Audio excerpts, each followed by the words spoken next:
Достар, барлықтарыңызға сәлем. Біз қонаққа ауылға бара жатырық.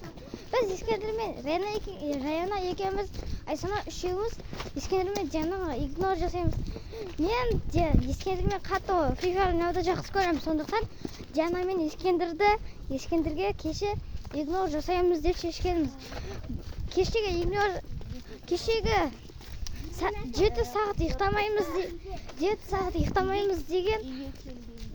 сағат ұйықтамаймыз деген видеоны көріңіз. Біз сағат 1-лерде бастадық, 2-ге дейін бардық қой. Папамыз ұйықтатып жіберді, ұйқымыз келді. Сондықтан 7 сағат ұйықтамайтын видеоны түсіре алмадық ондай видео. Енді қазір Ескендірмен жаңағы игнор. Кеттік. Ауға жақында қалдық. Міне барымыз. Қаншамыз? 5-еуміз.